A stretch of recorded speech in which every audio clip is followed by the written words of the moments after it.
Welcome to Scrubbing In, the only show that takes you around the Navy medicine enterprise to show its vast capabilities. I'm Paul Ross, joined by my co-host Josh Wick. Throughout our adventures, we're going to go through a variety of situations that showcase what the men and women of Navy medicine do to better prepare our sailors and Marines to be ready and fit to fight. We're joined by Lieutenant Commander Corey Little, an aerospace physiologist and the director of this training center here at Patuxent River.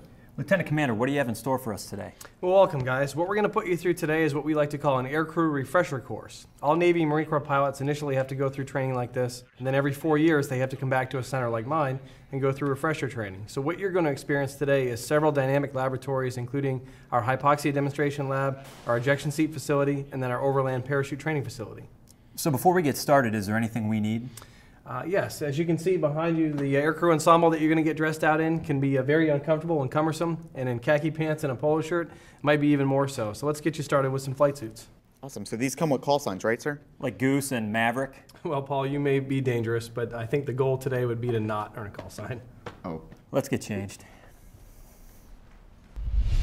So Lieutenant Commander, you have us here in a hyperbaric chamber. What do you guys use this for? Well, one of the things we use the chamber for is to conduct our hypoxia awareness training. Well, sir, what exactly is hypoxia?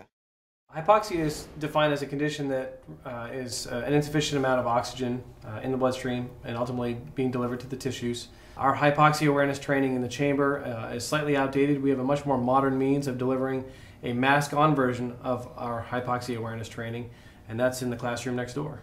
Well, it looks like Josh is already ready to go, so why don't we check it out? Let's check it out.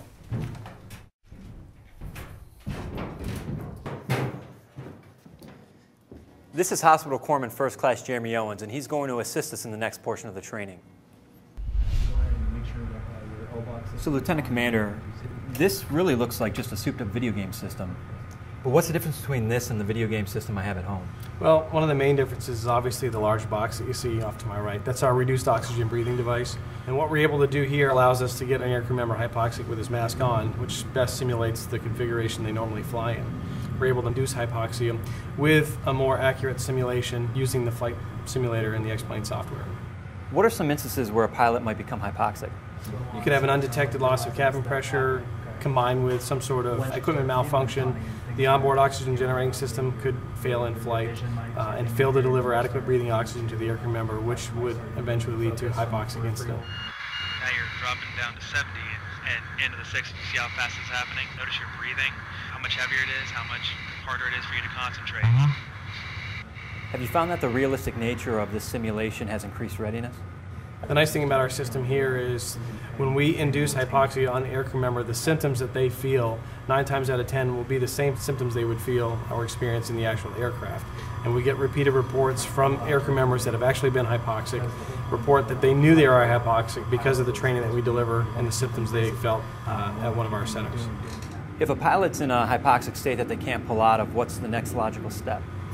Actually, if the hypoxic symptoms become too great and the aircraft is then put into an unrecoverable attitude, if the aircrew member is able to judge that and make a split-second decision, then they could eventually eject themselves from the aircraft. So how exactly does the ejection seat work? Well, it'd be a lot easier if I showed you. So Lieutenant Commander, this is a pretty crazy looking machine you have here. Can you tell me a little bit about what it does? This is our dynamic ejection seat trainer, and what we use this for is to teach aircrew the proper connection procedures to actually get into the ejection seat. But more importantly, what we cover here is proper body position prior to ejection. What we want to make sure is that the forces on the body are absorbed anatomically correct. We minimize the amount of flail injury once the seat actually leaves the aircraft for the pilot. How fast is this going to be launching, Josh? This seat here is about 15% of an actual ejection. A fleet ejection seat in an actual aircraft would leave the aircraft at about 117 to 140 meters per second squared, which is about 18 to 19 Gs. This seat here is going to expose Josh to about 2.7 Gs, which is roughly 21 meters per second squared. Give me some instances where a pilot would actually determine to eject his seat. Well, if the aircraft has suffered a catastrophic failure, if it's run out of fuel, if the engines have stopped working for one reason or another and the aircraft is no longer controllable, then the pilot's best chance of survival is to actually pull the handle and leave the aircraft. Well, I can honestly say I'm pretty happy I'm not doing this right now. Hey, next time, I'm writing the script. First command is going to be prepare to eject. Your second command is going to be eject, eject, eject. Josh, you ready to go? Ready as ever, dude. Eject, eject, eject. So, how'd that feel, man? It's invigorating. So, you know what comes after this, huh? The parachute, but that's all you. Now, let's do it then. Okay. So I just ejected from the aircraft. Paul's taken over the next portion of this training, and it looks like he's hanging from a tree. What's going on here, Commander Little? Well, what we're about to see Paul go through is our parachute descent trainer or our virtual reality trainer. Chief Brown is going to take Paul through this device and show him the different components that we have available. How does it work? What this device allows the aircrew to do is practice all of their descent procedures, including canopy malfunctions and troubleshooting those malfunctions, all of their options throughout the descent. One of the most important being canopy steering, to allow the aircrew to steer themselves into the wind. Is it steering? Yep. All right, here's what I want you to do. I want you to find the beaded handles on your life preserver. What that allows them to do is set themselves up for the most advantageous parachute landing fall. I want you to pull down and out. As Paul gets closer to the ground, what we'll do is we'll take you outside and we'll show you how we get Paul safely back on the ground. Lieutenant Commander Little, what's Paul doing behind us? Well, Paul's going through the last portion of parachute descent training, and this is the actual parachute landing falls portion, where we teach the aircrew how to absorb the landing shock throughout large muscle groups, and instead of absorbing the shock directly up through the spine and creating other damage and injury.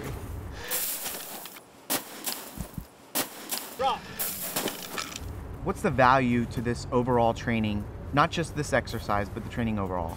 Well, overall, our goal is to save lives, and one of our secondary goals is, again, return aircrew back to a flying status as quickly as possible. To that end, we're trying to minimize lost work days by reducing the amount of overall other damage and injury post-ejection, post-egress, and the way we do that is increase comfort level, increase efficiency and proficiency with the survival skills, and basically give the aircrew a confidence level that they can get themselves out of whatever situation could be thrown their way. Well, sir, I can honestly say I could probably survive the real thing now. Thank you. Great, Paul. Lieutenant Commander Little, on behalf of Paul and myself, we'd like to thank you and your staff for letting us come out here. Great, thanks. And we'll get your flight suits at the door.